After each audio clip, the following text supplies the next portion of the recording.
झारखंड कांग्रेस के प्रदेश मुख्यालय में आज राष्ट्रीय कांग्रेस के राष्ट्रीय सचिव प्रणव झा, जो राष्ट्रीय अध्यक्ष मल्लिकार्जुन खड़गे के कार्यालय के सलाहकार भी हैं, वो आज झारखंड प्रदेश मुख्यालय में प्रेस कॉन्फ्रेंस की और पूरा कांग्रेस का प्रेस कॉन्फ्रेंस मोदी का विदेश दौरा और एप्स्टीन फाइल और जो अमेरिका से जो भारत का जो डील हुआ है, जो भारत को जो उसमें नुकसान हुआ, उसको लेकर कांग्रेस का पूरा प्रेस कॉन्फ्रेंस रहा। इस पूरे प्रेस कॉन्फ्रेंस में जो है कांग्रेस के राष्ट्रीय सचिव प्रणव झा ने बताया कि कैसे इस डील से, जो अमेरिका के साथ भारत की जो डील हुई है, उसमें कैसे भारत को नुकसान हुआ है। सिर्फ आर्थिक ही नुकसान नहीं बल्कि सामाजिक नुकसान भी, यानी कि विश्व पटल पर भी हमारा जो छवि है उसमें गिरावट आया है, क्योंकि भारत पहली बार किसी देश के सामने झुका है। अमेरिका के झुकाव में यह डील किया गया है, क्योंकि अमेरिका के पास एप्स्टीन फाइल है, जिसके कारण बीजेपी के नेता और देश के जो प्रधानमंत्री है, प्रधानमंत्री नरेंद्र मोदी, उनका भी एप्स्टीन फाइल में नाम जुड़ा हुआ है,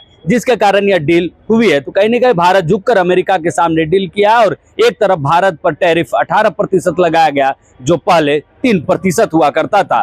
वहीं बांग्लादेश को टैरिफ में छूट दी गई, तो इससे कपास की खेती करने वाले किसानों को नुकसान होगा और भारत के किसानों को एक तरफ कहा जाता है कि भारत के किसान अमेरिका के किसानों को टक्कर देंगे, लेकिन अमेरिका और भारत के किसानों में काफी अंतर है। भारत में किसानों को सब्सिडी के नाम पर 16,000 दिए जाते हैं, तो वहीं अमेरिका में किसानों को 64 लाख रुपए सब्सिडी दी जाती है। इन्हीं सब चीजों को लेकर कांग्रेस के राष्ट्रीय सचिव और कांग्रेस के राष्ट्रीय अध्यक्ष मल्लिकार्जुन खड़गे के जो सलाहकार है, उन्होंने झारखंड के प्रदेश मुख्यालय में प्रेस कॉन्फ्रेंस की। आइए सुनते हैं और भी उन्होंने क्या कुछ बताया है। जो मौजूदा दौर है देश का, वो एक विषम परिस्थिति से गुजर रहा है। सरकार के कारनामों की वजह से अनेक चुनौतियां इस देश के सामने हैं, और जो विषय मैं आपके सामने लेकर के आया हूं वो है वर्तमान यूएस ट्रेड डील। क्या इसका परिणाम होना है देश के ऊपर, झारखंड राज्य के ऊपर, जो खनिज संपदा, संसाधन, फॉरेस्ट प्रोडक्ट, जिससे उसकी अर्थव्यवस्था चलती है। मैं आपसे एक प्रेस स्टेटमेंट साझा करूंगा, मैंने ऑलरेडी दिया हुआ है, जिसमें आपको विस्तार से सारी जानकारी दी हुई है, कुछ नोट करने का जरूरत नहीं होगा, और मैं 10 मिनट में संक्षेप में आपको समझाऊंगा कि माजरा क्या है। क्योंकि जो हो रहा है, मुझे पूरा विश्वास है कि आप भी महसूस करते हैं कि कुछ रहस्यमय हो रहा है। आपने सुना होगा, देखा होगा, सरकार को खास करके अभी जब बजट का सत्र चल रहा था, कि सरकार की तरफ से ऐसा दर्शाया जा रहा है कि जबरदस्त डील है, बेहतरीन डील है, पर आपके लिए, हमारे लिए नहीं, हमारे देश के लिए नहीं, अमेरिका के लिए जबरदस्त डील है। तो फिर सवाल उठता है कि आखिर अमेरिका के पक्ष में यह जबरदस्त डील क्यों किया गया। तो जवाब मिलता है, ऐसा अंदेशा है कि सरकार की कोई मजबूरी है, और जो दो प्रत्यक्ष मजबूरियां सामने नजर आती हैं, एक वो जो सनसनीखेज खुलासा, जो स्कैंडल है एप्स्टीन फाइल का, जिसमें मोदी जी और उनके मंत्रियों का नाम आता है, और दूसरा देश के जो सबसे बड़े उद्योगपति हैं, सरकार के चहेते उद्योगपति अदानी जी का, उनके ऊपर यूनाइटेड स्टेट ऑफ अमेरिका के जस्टिस डिपार्टमेंट का कस्ता शिकंजा। तो सबसे पहली बात जो मैं करता हूं कि आखिर जो सरकार जिसको कि अपनी तारीफ बता रही है, जिसपे कि प्रधानमंत्री जी माला पहन रहे हैं, कि जो हमारे ऊपर 50% का टैरिफ लगा हुआ था, वो घट करके 18% हो गया। सरकार का ये पक्ष है।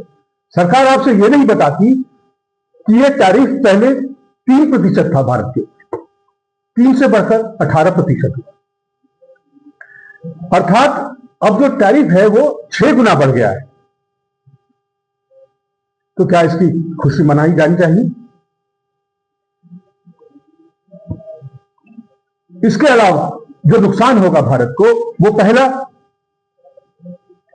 कि हम 2025 तक जो है हमारा ट्रेड डेफिसिट वो सरप्लस था, मतलब हम 86 बिलियन डॉलर का निर्यात करते थे और 46 बिलियन का हम आयात करते थे। 40 बिलियन का मुनाफा होता था। लेकिन अब सरकार ने अपनी मंशा जाहिर की है कि वह सालाना हर साल, अगले आने वाले 5 साल, हर साल 100 बिलियन अतिरिक्त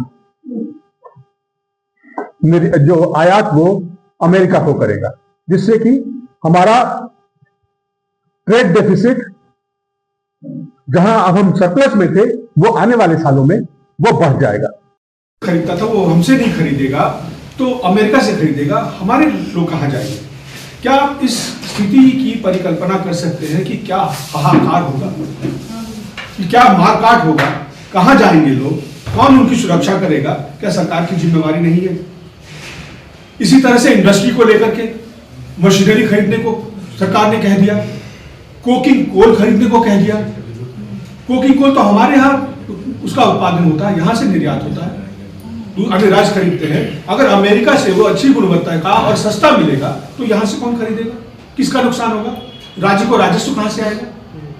क्या इन सवालों से पहले मोदी जी ने राज्यों से बात की, विपक्षी राज्यों से बात की, अन्य दलों से बात की? क्या अपने राज्यों से बात की? बिना किसी बात के आखिर कौन सा दबाव है, क्या मजबूरी है? और सबसे बड़ी बात है कि जब मशीनरी बाहर से आएगा तो जो हमारे यहां के लोग हैं, जो एमएसएमईज हैं, उनका प्रोडक्शन कहां जाएगा? जो रोजगार मिलता है जहां से, पिछले 11 सालों में अनुमान है कि करोड़ों रोजगार चले गए। वो डिमोनेटाइजेशन की वजह से हो, गलत जीएसटी इंप्लीमेंटेशन की वजह से हो, और अब उसके बाद ये। तो सवाल ये, सरकार से कौन पूछे? और जो सबसे बड़ी बात है, जिसको कहते हैं देश की सोवरेनिटी, संप्रभुता, कि हम क्या करेंगे ये हमें बाहर वाला नहीं बताएगा। लेकिन हो क्या रहा है? अमेरिका के राष्ट्रपति ने कहा कि मोदी जी आप रूस से तेल आयात मत करिए, अगर आपने तेल आयात कर लिया तो हम आपके ऊपर 25% टैरिफ लगा देंगे, जो अभी हटाया है। तो हम जो 40% सस्ता तेल रूस से मिल रहा था, वो हमने कमिट कर दिया कि हम वहां से नहीं खरीदेंगे, हम वेनेजुएला से खरीदेंगे। क्यों? क्योंकि कोई मजबूरी है जिसके बारे में हमें नहीं पता। सरकार ने कमिट कर दिया कि वो वेनेजुएला से तेल खरीदेगी सस्ता, और जो हमारे यहाँ के प्रमुख व्यवसायी हैं उनको लाइसेंस भी दिए जाने की ऐसी खबर आई है। तो सवाल ये है कि सरकार यहाँ हमारी कौन चला रहे हैं? नरेंद्र मोदी चला रहे हैं या डोनाल्ड ट्रंप चला रहे हैं? अगर नहीं तो कहते क्यों नहीं कि ये जो बातें आ रही हैं ट्रेड डील के फ्रेमवर्क के रूप में, ये बातें गलत हैं? क्योंकि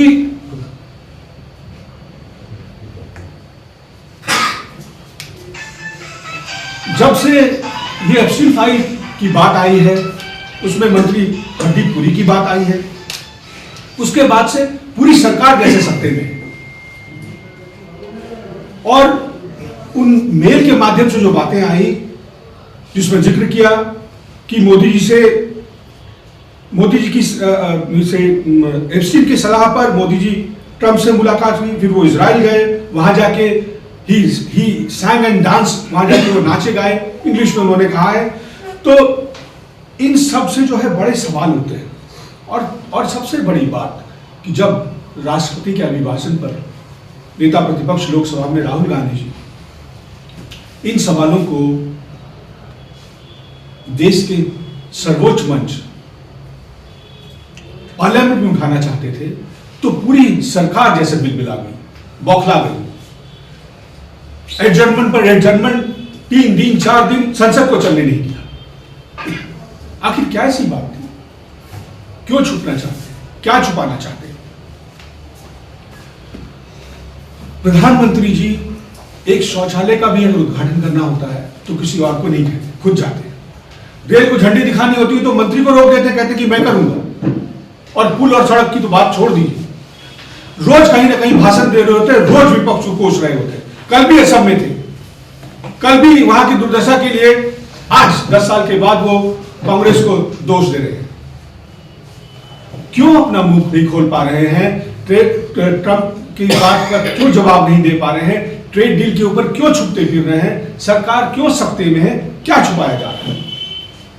आपके माध्यम से मैं 4 सवाल पूछना चाहता हूं सरकार से कि क्या इस डील से पहले विपक्ष से, विपक्षी राज्यों से क्या कोई परामर्श किया गया? नहीं तो क्यों नहीं? क्या संसद में, संसद का जो दूसरा पक्ष है, वो जो 9 मार्च से शुरू हो रहा है, 9 मार्च से शुरू हो रहा है, क्या उसमें सरकार इस मसौदे के बारे को सार्वजनिक करेगी? तीसरी बात कि किसानों, मजदूरों और छोटे उद्योगों के हितों की रक्षा के लिए सरकार क्या उपाय कर रही है? और चौथा, जो यहाँ के लिए, आपके हमारे लिए सबसे अहम है कि झारखंड जैसे खनन आधारित राज्यों के लिए क्या विशेष प्रावधान है? क्योंकि अगर ये डील आगे रहता है इस तरह से, सरकार के मनमाने तरीके से, मोदी जी के सरेंडर करने की वजह से, तो भारतीय मवेशियों को जो जेनेटिकली मॉडिफाइड चारा खिलाया जाएगा, उससे हमारे मवेशियों का जीव और दूध की गुणवत्ता वो प्रभावित होगी। हमारे जो मध्य प्रदेश, महाराष्ट्र, राजस्थान के सोया किसान हैं, उनके हितों की रक्षा कौन करेगा?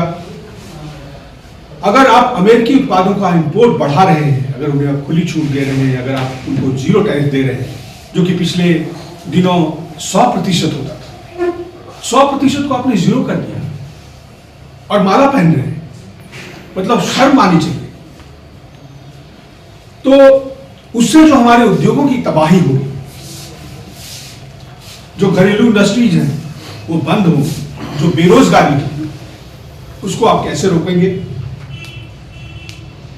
और चौथा जो सवाल है वो कि अमेरिका के तमाम मंत्री, राष्ट्रपति, वो घूम घूम कर सारे आम ऐलान कर रहे हैं कि भारत से जबरदस्त डील हुआ है, जो कि वहां के किसानों के लिए बहुत खुशहाली की बात है, खुशखबरी की बात है। अगर उनके लिए ये खुशखबरी की बात नहीं है और हमारे लिए बुरी खबर नहीं है, तो हम इसका खंडन क्यों नहीं करते कि ये हमारे फायदे के लिए है?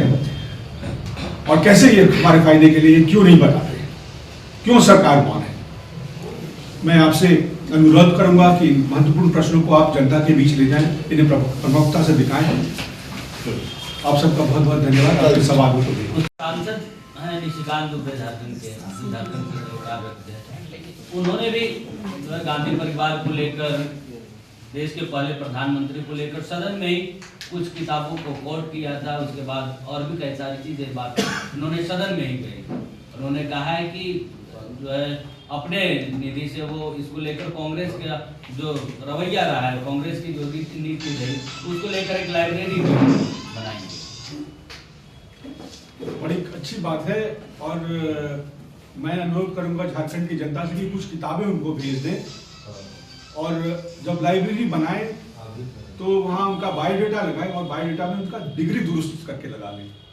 ये तय कर लें कि डिग्री कौन सी लगेगी उनकी, क्योंकि बड़ा कंफ्यूजन रहा उनकी डिग्री में। आपने एप्स्टीन फाइल में नरेंद्र मोदी और हरदीप सिंह पुरी की बात की है, तो क्या है राजनीतिक बयानबाजी, इसको सुप्रीम कोर्ट में ले जाइएगा? ये जो फाइल है ये भारत से बाहर का मसला है, ये अमेरिका के खुफिया विभाग का मसला है, वहाँ इसकी जांच हो रही है और उस जांच में जो रहस्यमयी बात है, मेरे ख्याल से आपने भी ये नोट किया होगा, AICC से इस पर प्रेस कॉन्फ्रेंस भी किया गया कि जो भारत संबंधी फाइल थे उनकी संख्या में अचानक गिरावट आए। ये भी जो बड़ी चौंकाने वाली बात है कि क्या कोई डील हो गया, जो ट्रेड डील है उसके पीछे भी कोई डील हो गया कि हम ये कर लेते हैं तो जो भारत के फाइल्स हैं उनको छुपा लिया जाए। सच्चाई का एक तरीका होता है। आप यहाँ से छुपाएंगे वो वहाँ से निकलेगा, वहाँ छुपाएंगे वहाँ से निकलेगा, अंततः सामने बात आएगी। और जो तमाम प्रमाण राजनीति क्षेत्र में देखने को मिल रहे हैं, मैं आपको बहुत जिम्मेदारी से कह रहा हूं कि बहुत जल्दी साक्ष्य और उससे होने वाले नुकसान, जिसका नुकसान सरकार को होगा, वो हम सबके सामने होगा। एक सवाल है, नगर निगम चुनाव राज्य में चल रहा है, निकाय चुनाव को लेकर, लेकिन गठबंधन नहीं दिख रहा क्योंकि पार्टी अलायंस से सरकार गठबंधन में आप तो लंबे समय से झारखंड में रहते हैं और पूरा 26वां साल है झारखंड के निर्माण का। आप भूल गए कि यहाँ जो चुनाव आयोग है वो आपको अनुमति नहीं देता कि आप जो है नगर निकाय चुनाव, जो अर्बन लोकल बॉडी है, वो आप राजनीतिक सिंबल पे लड़े। इसलिए आप गठबंधन की बात सोच कैसे सकते हैं? आप तो निरस्त उम्मीदवार को लेकर पार्टी में गठबंधन में एकजुटता नहीं, एनडीए का कुनबा एकजुट है, लेकिन कांग्रेस में वो अगर इंडिया महागठबंधन अगर ऐसा हो रहा है तो आप इस बात का संज्ञान चुनाव आयोग को दें और उनके ऊपर कार्रवाई करवाएं, क्योंकि आप ये अप्रत्यक्ष रूप से भी नहीं कर सकते। आप ही के पूर्व मंत्री केंद्रीय पार्टी, उन्होंने भी बयान दिया कि निकाय चुनाव के बाद परिदृश्य झारखंड तो अलग प्रश्न पूछ लिया आपने। नहीं, इनसे जुड़ा हुआ है कि गठबंधन कमजोर है, गठबंधन में अगर गठबंधन की सरकार है तो निकाय चुनाव जो है वो सिंपल पे नहीं होगा, वो पार्टी के एक सवाल, इस तरह निशिकांत दुबे ने जवाहरलाल नेहरू को लेकर अमर्यादित बयान दिया है, क्या आप मानते हैं कि ये भाजपा की रणनीति के तहत बयान है? मुझे लगता है कि वो अपने राजनीतिक आकाओं को खुश करने के लिए समय समय पर वो जो है, वो कहावत है तलवे चाटने वाली बात, उनका लंबा अनुभव है, उनको लगता है कि शायद चाटुकारिता करने से उन्हें कुछ मिलेगा, तो मुझे लगता है उनका राजनीतिक इस्तेमाल किया जा रहा है और जनता भी इस बात को समझती है, इसलिए उनकी बात को कोई गंभीरता से नहीं